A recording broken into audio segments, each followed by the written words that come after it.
नमस्कार, मैं हूं अमृता और आप देख रहे हैं मैक्स महाराष्ट्र हिंदी। पुणे में हाल ही में एक सर्वे सामने आया, जिस सर्वे ने कोविड-19 को लेके एक चौंकाने वाली इंफॉर्मेशन सामने लाई है। ये सर्वे कहता है कि पुणे में 51% पॉपुलेशन को कोरोना हो चुका है और जिनमें कोरोना के एंटीबॉडीज पाए गए हैं।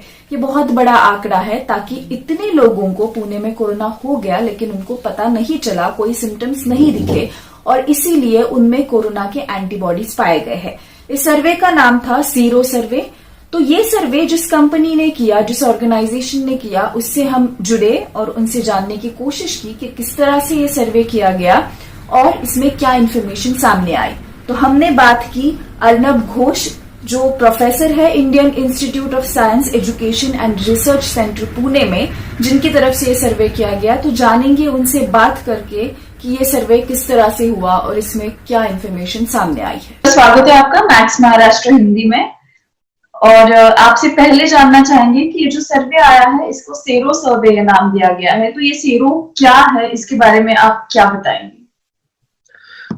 ये सीरो सर्वे जो है, सीरो का मतलब ये एक सीरोलॉजी का शॉर्ट फॉर्म है। सीरोलॉजी मतलब ब्लड में से जो लिक्विड पोर्शन है, जो कोश रहते हैं, कोश को अलग करके जो पोर्शन रहता है, उसके ऊपर जो एग्जामिनेशन होता है, जो टेस्ट परीक्षाएं होता है, उसको कहते हैं सेरोलॉजिकल टेस्ट्स। तो ये जो एंटीबॉडीज होता है, ये जो प्रतिपिंड होते हैं, ये आप हमारा खून का सीरम में मिलता है। इसका डिटेक्शन सीरम में होता है, इसीलिए इसको सीरोलॉजी बोलते हैं। सर्वे क्योंकि आप पॉपुलेशन में जाके एक रैंडम सैंपलिंग करते हैं। उस अब तो सबको सर टेस्ट नहीं कर पाएंगे, एक छोटा प्रोपोर्शन को करते हैं। एंड आइडिया इज, ये जो प्रोपोर्शन आपने टेस्ट किया वो बड़ा पॉपुलेशन को रिप्रेजेंट करता है। अगर आपका सर्वे ठीक से कंडक्ट होता है तो this is what is expected. Okay, तो ये जो सर्वे आया है, इसमें काफी चौंकाने वाली इंफॉर्मेशन है वैसे तो देखी जाए, क्योंकि 51% पुणे के लोगों में अगर एंटीबॉडीज पाए गए हैं, तो इतने लोगों को कोरोना हो चुका है। उसमें से बहुत सारे लोगों को पता भी नहीं था। तो ये पूरा सर्वे कैसे कंडक्ट किया गया, इसकी प्रोसीजर क्या थी, इसके बारे में जानना चाहेंगे। कोई भी सर्वे में पहला स्टेप होता है, आप कैसे सैंपल कलेक्ट करेंगे, कैसे रिस्पोंडेंट्स को कलेक्ट करेंगे, ये तय करना। तो इसके लिए पुणे में जो प्रभाग है, ये प्रभाग को हम हाई इंसिडेंस, लो इंसिडेंस और मीडियम इंसिडेंस में डिवाइड किया। जो पीएमसी का तरफ से जो डेटा मिला हमें, आरटी-पीसीआर में कितने लोग पॉजिटिव आ रहे, वो डेटा लेके हम पुणे का प्रभागों को 3 कैटेगरी में डिवाइड किया: high incidence, medium incidence and low incidence. इसके बाद हाई इंसिडेंस में जो प्रभागे है, उसमें से रैंडमली 5 प्रभाग को चुना। And this random selection is important, right? Of the 5 randomly selected प्रभाग्स, हमने उसके ऊपर जियोस्पेशियल मैपिंग करके इन प्रभाग को कई ग्रिड में डिवाइड किया। हर एक ग्रिड में 300-350 हाउस होल्ड्स, ऐसा ग्रिड में पॉपुलेशन डेंसिटी से कोरिलेट करके। ये जो हमारा ग्रिड में डिवाइड हो गया, इसमें से 63 ग्रिड्स को हम सैंपल किया रैंडमली। ये 63 भी रैंडमली सिलेक्ट करके। और हमारा सैंपल कलेक्शन टीम ये ग्रिड गूगल मैप्स में ओवरलेड है। ये ग्रिड का सेंटर में जाते हैं, पहले एक घर से सैंपल कलेक्ट करते हैं। कलेक्शन के पहले उनको बताते हैं कि किस लिए कलेक्शन किया जा रहा है, उनके सम्मति लेके फिर कलेक्शन होता है। फिर ये कलेक्शन का बाद 4 हाउस या हाउस होल्ड छोड़ के 5th हाउस में जाके नेक्स्ट कलेक्शन लेता है। तो ये इससे क्या होता है, आपका कलेक्शन फैल जाता है जियोग्राफिकल एरिया में। और हम करेक्शन का तरीका में कुछ स्ट्रेटेजी है, जिससे हम जेंडर और वेरियस एज ग्रुप का रिप्रेजेंटेशन बैलेंस्ड होने के लिए कोशिश करते हैं। तो ये कलेक्शन का बाद ये जो हमारा ब्लड सैंपल्स है, उससे सीरम को आइसोलेट करते हैं। सीरोलॉजी होगा, इसीलिए सीरम चाहिए। फिर ये सैंपल को हमारे पास एक स्पेसिफिक टेस्ट है, ये टेस्ट THSTI फरीदाबाद का इंस्टीट्यूट उन्होंने डेवलप किया है, develop indigenously in India, very specific and sensitive test. ये टेस्ट रन करके हम तय करते हैं कौन सा सैंपल में SARS-CoV-2 का विरुद्ध जो एंटीबॉडी है उसका डिटेक्शन हो रहा है या नहीं हो रहा है। ओके, तो सैंपल कनेक्शन का, हाँ बताइए। सैंपल कलेक्शन का टाइम में जो रेस्पोंडेंट्स है उनको एक क्वेश्चनेयर दिया जाता है, उनका भी डेटा कलेक्ट होता है। इसमें रहता है आपका उम्र कितना है, आपका जेंडर क्या है, आप पहले कुछ फ्लू लाइक सिम्टम्स हुआ है कि नहीं, आपका कुछ कोमॉर्बिडिटीज है, डायबिटीज, हाइपरटेंशन एक्सेट्रा, आपका घर में कितने लोग रहते हैं, आपका घर का एरिया क्या है, आप टॉयलेट, आपका इंडिपेंडेंट टॉयलेट है या आपकी पब्लिक टॉयलेट या शेड टॉयलेट यूज करते हैं, ये सब डेटा भी कलेक्ट होते हैं। ये है दूसरा पार्ट जो एपिडेमियोलॉजी पार्ट बोलते हैं। तो ये दो डेटा आपके पास जब आ जाएगा, इसको कंबाइन करके आप देख सकते हैं कुछ एसोसिएशन है कि नहीं। जैसे हमारे स्टडी में दिखाया कि मेल और फीमेल का बीच में कोई डिफरेंस नहीं है, लेकिन जिनको शेड या पब्लिक टॉयलेट यूज करना होता है उसमें प्रेवलेंस थोड़ा ज्यादा होता है कंपेयर टू जिनके पास इंडिविजुअल टॉयलेट्स है। और एज ग्रुप में ऐसा कुछ डिफरेंस आपको दिखाई दिया है, जैसे कि यंगस्टर्स में बहुत ज्यादा एंटीबॉडीज है या फिर जो मिडिल एज के हैं उनमें है, एज में किस तरह का बदलाव दिखाई दिया? 18 से 65 तक एज ग्रुप्स जो है उसमें कुछ ज्यादा डिफरेंस नहीं है, सबको इक्वली इन्फेक्शन हुआ होगा लग रहा है। लेकिन जो 65 से ज्यादा है उनमें थोड़ा सा कम है।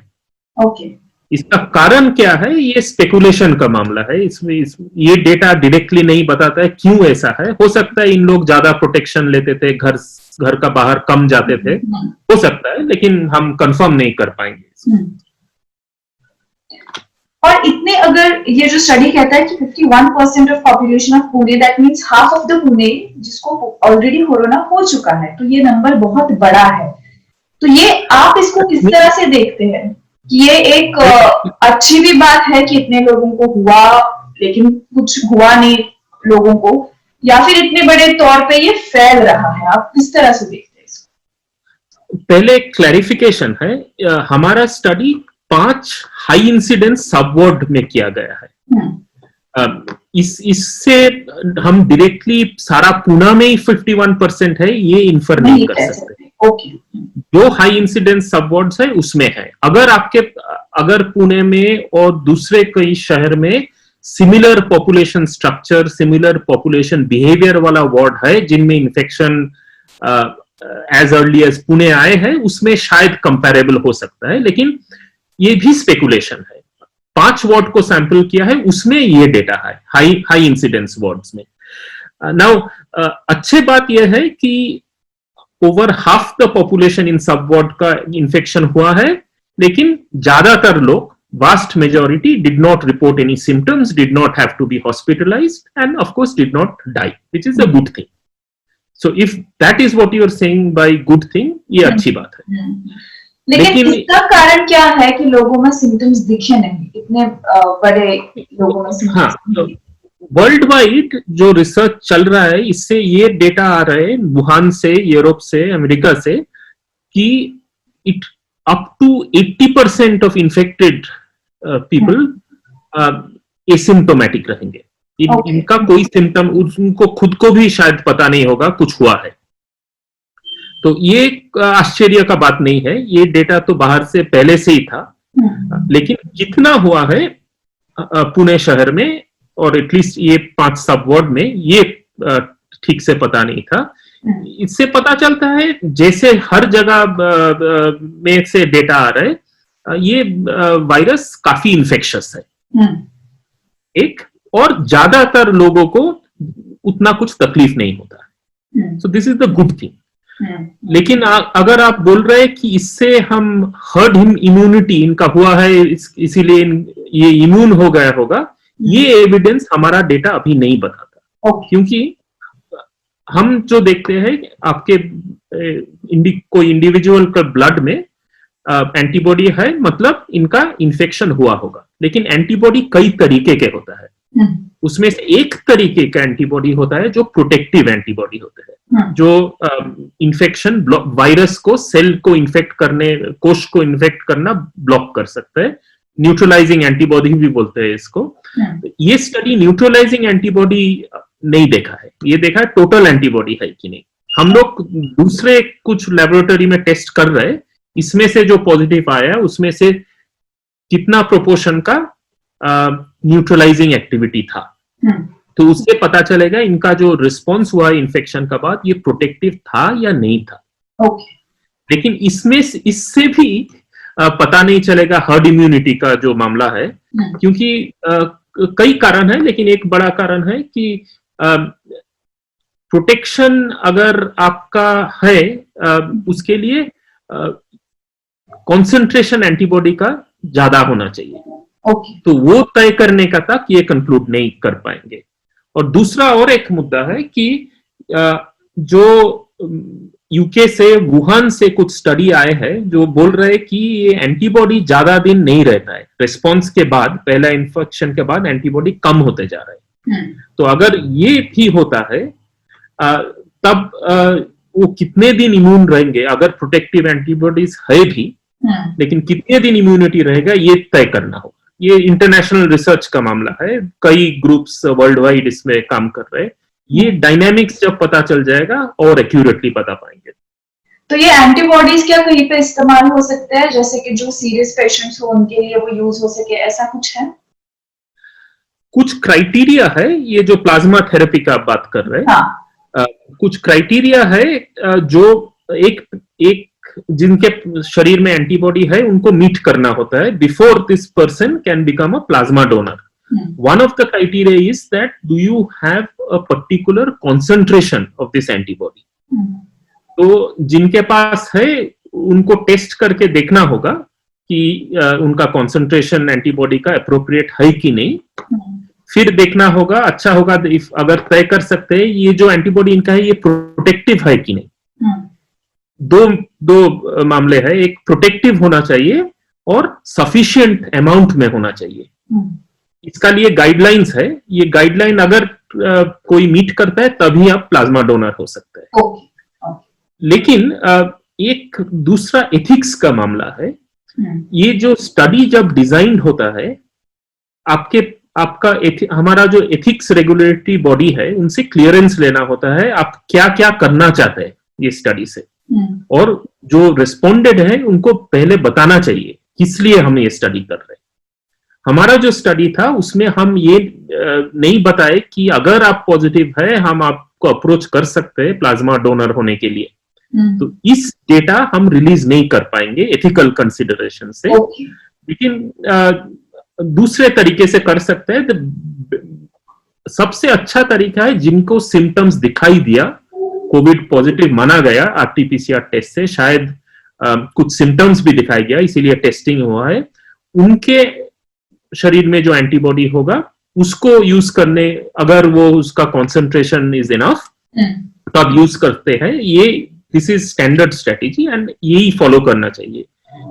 इन लोगों को ज्यादातर जो एसिम्प्टोमेटिक है इससे लेके वो रिसर्च का मामला है, इनका पास जितना एंटीबॉडी है वो काफी है कि नहीं है, लेकिन डायरेक्टली नहीं ले सकते एथिकल कंसिडरेशन के लिए।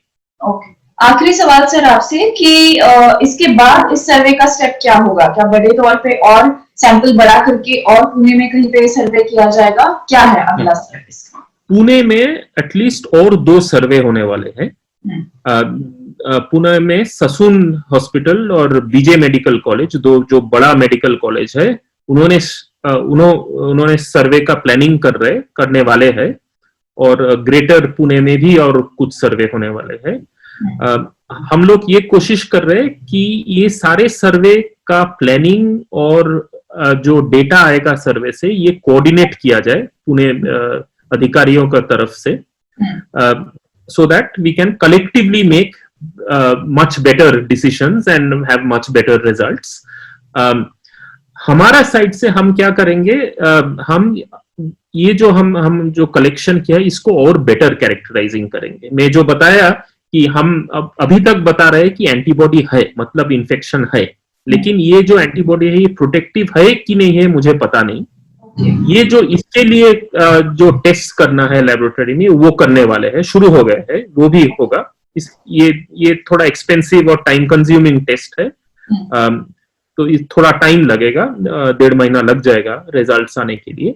लेकिन ये भी एक इम्पोर्टेंट आंकड़ा होगा, क्योंकि अगर हम बोलते हैं कि 100 लोगों का एंटीबॉडी है, उसमें से X% का प्रोटेक्शन है, तो आप एक्सट्रापोलेट कर सकते हैं। पॉपुलेशन में अगर आपको 3 लाख लोगों का इन्फेक्शन है, कितने में चांसेस है कि प्रोटेक्शन भी हुआ होगा। ओके, चलिए, thank you so much sir, आप हमसे जुड़े और आपने ये सारी इंफॉर्मेशन दी। और यही देखना होगा कि ये नंबर कितना बढ़ता है, क्योंकि पुणे फिलहाल देश में सबसे ज्यादा आंकड़े कोविड के पुणे में ही दिखाई दे रहे हैं। तो थैंक यू सो मच, और आपसे इसके बाद भी कुछ इन्फॉर्मेशन लगी तो मुलाकात होती रहेगी। Thank you. Absolutely, thank you.